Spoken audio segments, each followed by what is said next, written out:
30,127 करोड़।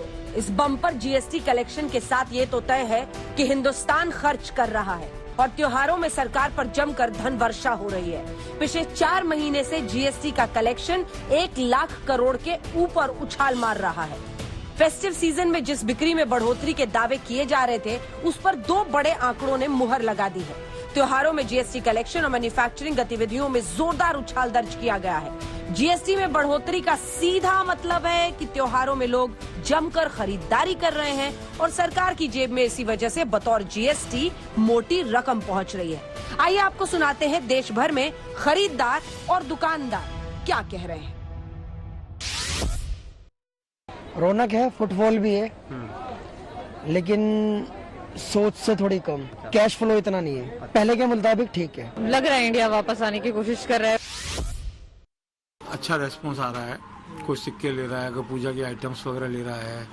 सोने में छोटे आइटम्स ज्यादा बिक रहे हैं, टॉप्स, अंगूठी, पेंडेंट, चैन, इस टाइप के आइटम की सुबह से अच्छी गिराई है। इस साल का जो दिवाली का माहौल है बहुत अच्छा है, बहुत अच्छी परचेजिंग हो रही है और लोगों में बहुत उत्साह है इस साल में। बहुत अच्छा लग रहा है क्योंकि 1.5 साल से घर पे बैठे थे, कोई शॉपिंग भी नहीं हो पाई थी। तो अब जैसे कोरोना हट गया और आज धनतेरस है तो गोल्ड की शॉपिंग करना अच्छा लग रहा है। कि उत्साह तो देखने से ही मालूम पड़ रहा है कि रोकड़े ज्वेलर्स में हमारी हर ब्रांच फुल है। जैसे समय बीतता रहेगा उससे दुकानदारी बढ़ती रहेगी। सारी शॉपिंग वगैरह 2-3 दिन से चल रही है। मूर्ति, दिए, कैंडल्स, सारी चीजें हम लोग ले रहे हैं और बहुत अच्छा लग रहा है। जिस तरह से लोगों ने एडवांस बुकिंग करा के रखी है तो वो बहुत ही अच्छा है और पूरे बाजार में उसको लेकर के बहुत ही उत्साह है।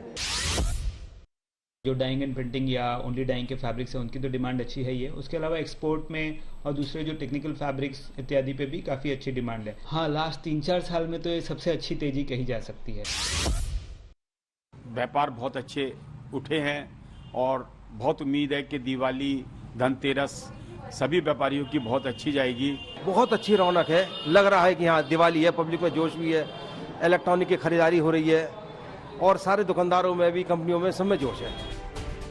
देश भर के बाजारों में रौनक है। आज धनतेरस है, लोग सोना चांदी खरीदने के लिए बाजारों में उमड़े हैं और दावा किया जा रहा है कि 7500 करोड़ के सोने चांदी की आज खरीदारी हुई है। आज एक मोटा अनुमान यदि लगाया जाए और जो अलग अलग राज्यों से जो सूचनाएं प्राप्त हुई है उसके हिसाब से लगभग 7500 करोड़ रुपए का आज सोने और चांदी का व्यापार पूरे देश भर में हुआ है, जो निश्चित रूप से पिछले 2 वर्षों में जो सेल हुई थी उससे कहीं ज्यादा अधिक। इधर देश में बढ़ती महंगाई पर सियासी घमासान का इंडेक्स भी तेजी से भाग रहा है। राहुल गांधी ने पेट्रोल की बढ़ती कीमतें और उस पर सरकार की टैक्स वसूली पर तंज कसते हुए कल ट्वीट किया, जेब कतरों से सावधान। देखिए, सरकार के पास कोई आंकड़े अपने आप को बचाने के बचे ही नहीं है। चाहे जीडीपी का हो, पहले से जो अर्थशास्त्री थे बोलते थे कि जीडीपी बहुत गिर गई, इन्होंने फर्जी आंकड़े देने की कोशिश की, उसमें भी एक्सपोज हो गए। अब अर्थव्यवस्था की स्थिति इतनी खराब इन्होंने कर दी है कि इनके सामने कोई चारा ही नहीं है सिवाय जनता की जेब में डाका डालने का। विपक्ष तो विपक्ष, यहाँ तो हिमाचल प्रदेश के मुख्यमंत्री उपचुनावों में हार का ठीकरा महंगाई पर फोड़ रहे हैं। कांग्रेस ने महंगाई को बड़े हथियार के रूप में इस्तेमाल किया और महंगाई मुद्दा थी और ये मुद्दा उनके हाथ में लगाई और इसी मुद्दे को लेकर के उन्होंने प्रमुख रूप से ये करने की कोशिश की।